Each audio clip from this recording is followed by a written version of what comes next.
What's up, everybody? It's your favorite story fans, favorite nerd, and today we are looking at the NewAge Grimlock, which is called something else, and they're dinosaur forces or something. Ton of branding and marketing going into it that I'm not sure is necessarily needed and might be overdone and perhaps even confusing to the marketplace, but that's not up to me. What is up to me is to review this figure that's on loan to me from Robert D, who got it to me lickety-split, which I appreciate. Good thing he woke up early in the morning to get that to me. Isn't that right, Robert? That being said, we are going to talk about this guy, but in order to do so, we need to talk about accessories.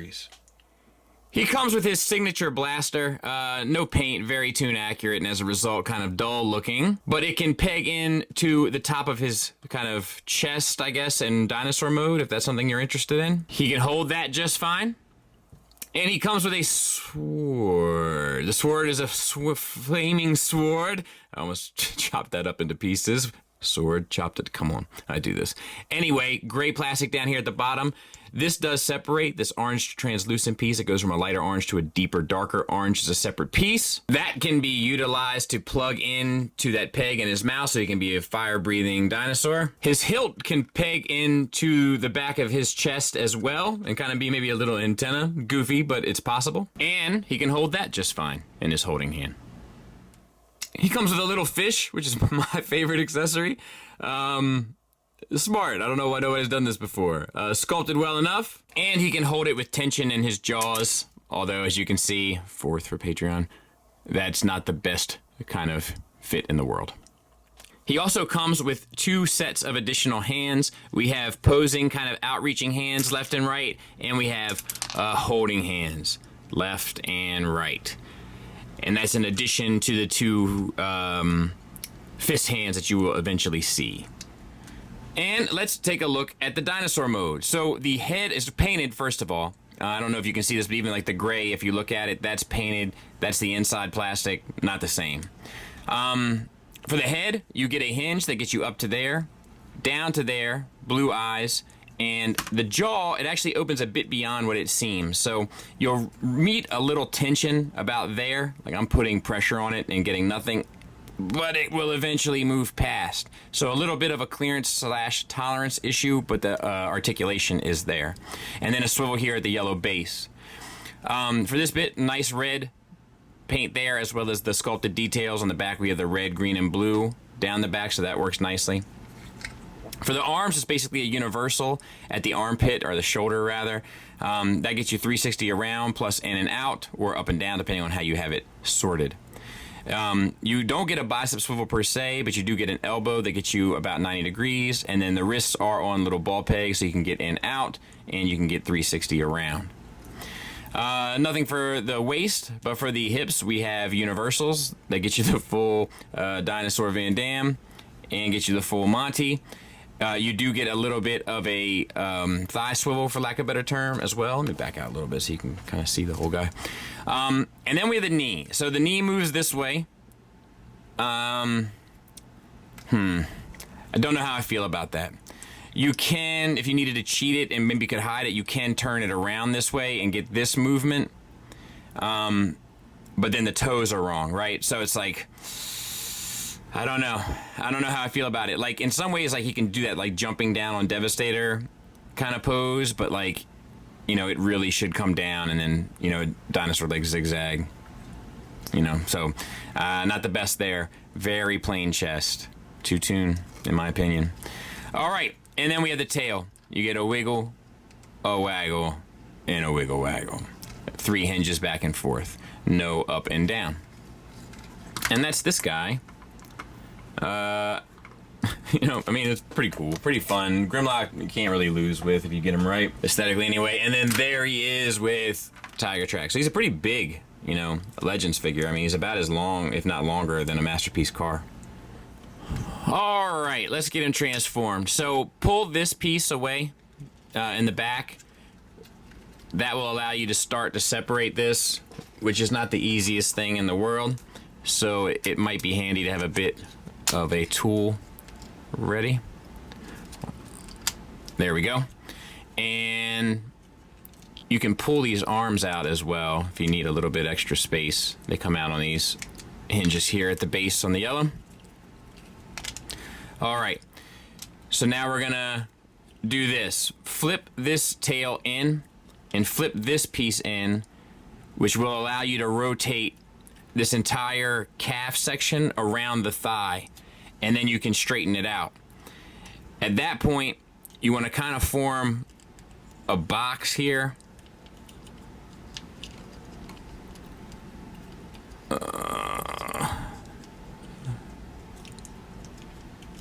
So that sort of sits nicely inside of there.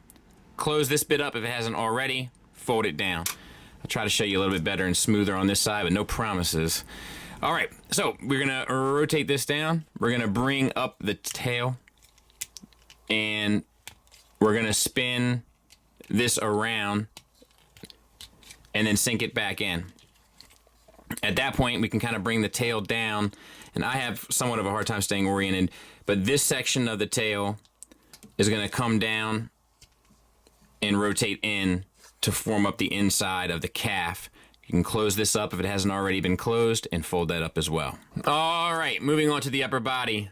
We gotta split this. Let me see if I can, I just got a little bit of a purchase point in there. There we go. Open these up, and this is like almost like every other Grimlock ever. Fold the head back, slide the chest up, and then you can bring the head up.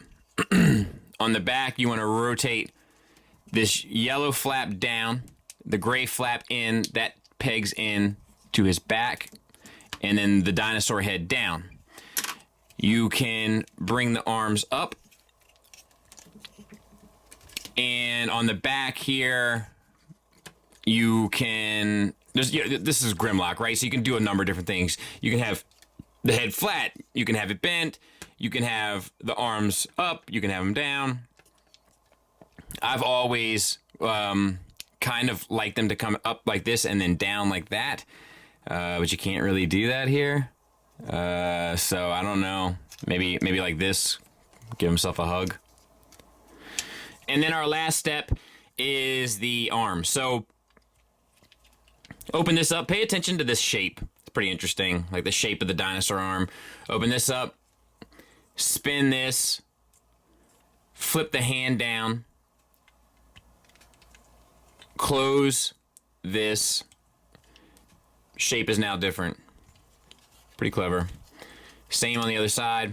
Open, spin, flip, close, and that's him. I'll clean him up. We'll take a look at him. So we'll start with the head sculpt, get in tight for Dennis. I think it's nice. It's very basic. It's very simple. It's very cartoon accurate. It's painted, the blue and the black. It's on a ball peg. You get up to there, so all the way. You get down a little bit. You get the swivel, confused Grimlock look, etc. We're gonna back out a little bit. This is a very plain looking figure to me, man. I think it's the arms, the chest, the pelvis, the thighs. Like, there's just so basic. You know, you guys know I'm a NewAge fan. Like, I like their stuff quite a lot. And Grimlock is my favorite Autobot, but this was a little disappointing. All right, so waist swivel, ab crunch to get you 90 degrees over. The shoulders, universal joint, get you past 90 degrees, which is fantastic, and get you around until you meet up with the backpack, which is fine. We have a bicep swivel. We have a single hinged elbow that gets you past 90 degrees with a wrist swivel. Same for the other side. We have this very plain basic pelvis area. We're gonna lift up our hip skirts here and in the rear. We're gonna expose these universal joints, and we're gonna back out the camera a little bit so we can see the full thing. Story of my life, you know what I mean? We're gonna do this for the full Van Damme. And that for pretty much the full Monty. I say we give it to him. Thigh swivel built around the universal, which is nice. Double hinged knee, which gets you past, I would say maybe a little bit past 90 degrees. And then for the ankles, no ankle tilt down. You do get a slight ankle tilt up. It's really at the, but we'll give it to him. And a significant rocker, so that's nice. We've already talked about the kind of wings in the back here, how they can articulate, etc., etc. So yeah, I mean the engineering of the figure is nice, articulation wise, but it's just kind of boring, man. in my opinion. Size comparison wise, there he is with the Magic Square Prime version 1.0 and the NewAge Megatron, so I would say that that's an appropriate height. I think proportionately it looks flippin' weird, man. Hate to say it, but I do. But height wise, it looks good. There it is with Iron Factory Tarn and NewAge Brawn, just to give another one.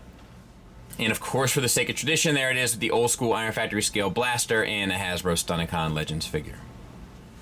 Final thoughts wise, we'll start with the negatives. A lot of the negatives for me come down to robot mode. I just don't think it looks great. I think the arms look long and simple and basic. I think the chest looks like a children's toy, as does the abdomen and the pelvis, and the thighs don't do much for it either. I just think that aesthetically, of course that's subjective, but I just think that aesthetically it just doesn't look interesting at all. It looks dumb. Maybe dumb is too harsh of a word. It looks childish. That may be what you want. I would say it's the least impressive Grimlock I've ever looked at in terms of robot mode. And that is saying something. I also wish it came with a more traditional sword, just as like a peg-in option. I think that would have been a nice touch. And I wish there was a bicep swivel on the arms of the T-Rex mode. I think it would help not only with T-Rex posing, but it would also help in getting the arms in interesting ways in robot mode. Having just looked at their RC recently, it's just very, very, very different type of aesthetic appeal. That RC had a lot going into it, and this one has a very, very, very minimalistic approach, and that just doesn't do much for me personally. I also think there's a couple weird things about the proportions of the arms. I don't think NewAge is a company that makes things that present in a cheap manner, but this one is an exception to that rule in robot mode. There are plenty of positives, though. The engineering for the articulation of robot mode is absolutely amazing. The articulation really, really, really does work to its credit and may be the kind of most agile Grimlock figure I've looked at in that regard. A lot of the paint comes through nice enough. There's tons of it. The lower half of the body transformation is pretty interesting, as is the forearms. And I think a lot of the character really comes through in dinosaur mode specifically. I think dinosaur mode is super effective. I'm not sure if I feel the same way about robot mode. So look, it's kind of up to you. If you like the way this looks in robot mode, this is a strong recommend for me. I'm just not sure I do. But also, if you wanted a set for dinosaurs, I think this is a set that I could highly recommend also, kind of universally. Just weird. Roll out the pumpkin spice, you know what I mean? With this basic aesthetic. Anyway, thanks for listening. Thanks for watching. Until next time, take care.